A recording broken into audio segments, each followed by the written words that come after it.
Hey friends and viewers, my name is Hengest, I'm with TGN. Welcome back to the Daily XP Show for Thursday, March 15th.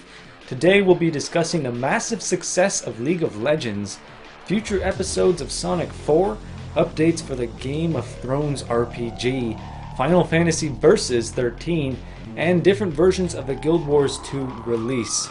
Let's get right into it. StarCraft 2 is no longer the #1 esport in Korea. It has now been replaced with Riot Games' League of Legends, which now holds the top spot in esports tournaments. Yes! Way to go.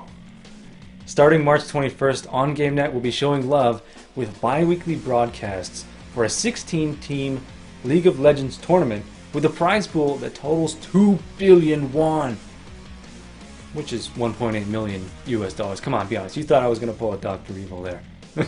You can be sure we'll keep you updated with this following tournament as the results come in.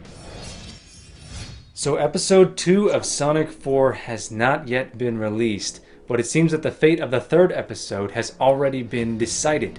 Sonic team producer Takashi Iizuka told Digital Spy that his team currently has no plans for episode 3. He went on to say that they were still very much looking forward to hearing feedback on episode 2 and were excited for its release. A new trailer for episode 2 was recently released and the game is scheduled for a spring release.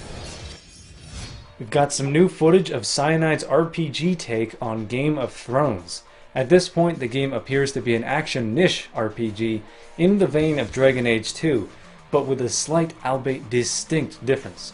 Instead of pausing the combat to select actions, you simply slow down the fight, yet it can never be brought to a complete stop.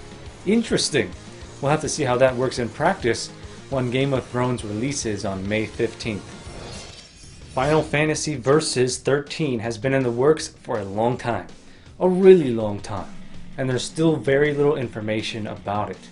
We thought that was about to change as Tetsuya Nomura told Famitsu that they're almost done preparing the latest info for the game.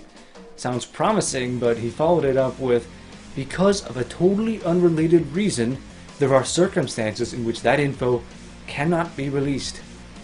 While it cannot be confirmed, we assume that Mr. Nomura had this face on as he said it. We'll keep an eye on this and see if the info does actually become available. Thank you, Mr. Nomura.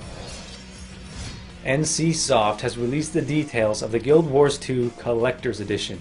The Collector's Edition will include a 10-inch statue of Ritlock Brimstone, a custom frame and 4 Guild Wars art prints, a making-of hardcover book, a bust of Guild Wars 2 soundtrack, and 5 in-game items. All these can be yours for $149.99, and if that's a bit steep for your budget, they're also offering a digital deluxe edition, which will contain the 5 in-game items for $79.99. That's a lot of stuff. Sadly, we still have no word on the Guild Wars 2 release date.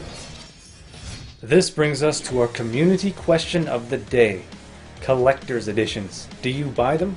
Do you love them? Is $150 really pushing it? Or do you feel you get your money's worth? If you don't, what would you like to see in a collector's edition?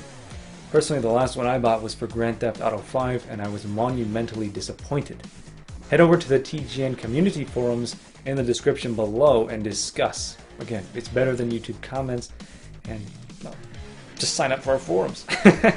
Alright, I'll see you guys tomorrow. Thanks for watching this episode of the Daily XP. My name's Hengest. Have a good day.